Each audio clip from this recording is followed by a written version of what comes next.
Right, I've reached a point where I'm at a bit of a dilemma about how to go forward. Don't worry, that's just my cat having a nose around and seeing what's in that little cupboard there.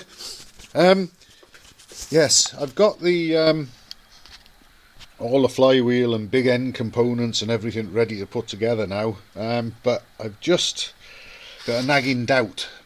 Now, whether the camera will pick this up or not, this is the timing side flywheel from the crank that came out of the Tiger Cub engine with the roller big end.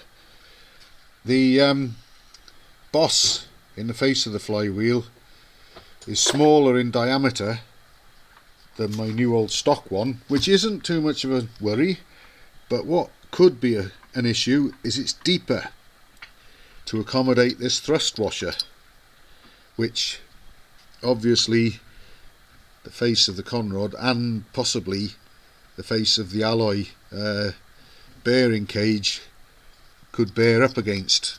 Now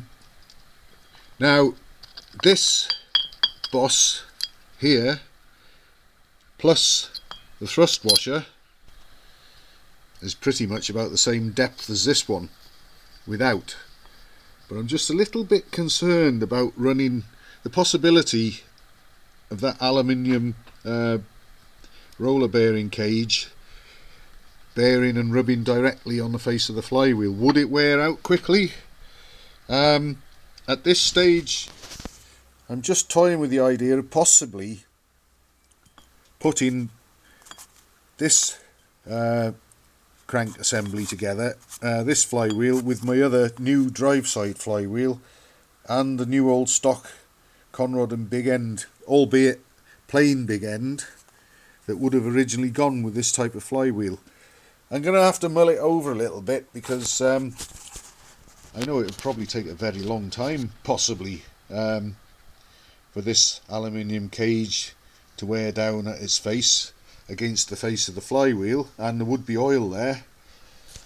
I'm just going to have to give it a bit of thought and see which way I want to proceed with this. I think it's tempting just to sort of put the roller bearing big end crank back together as it was with its original flywheel and everything. It wasn't too bad, and also build, assemble and true basically another crank assembly with my two new old stock flywheels, new old stock conrod and plain big end assembly. I'm just at a little bit of a crossroads with it at the moment, and I want to make sure that whatever I do I get it right. And at worst, I think having taken up that play between the timing side bush and the crankcase, even if I were to put the original crank assembly back together and put that back in, things wouldn't be as bad as they were before. And it turned out there wasn't a hell of a lot of play there anyway. It's just a matter of me mulling it all over and making a decision and getting on with it, really.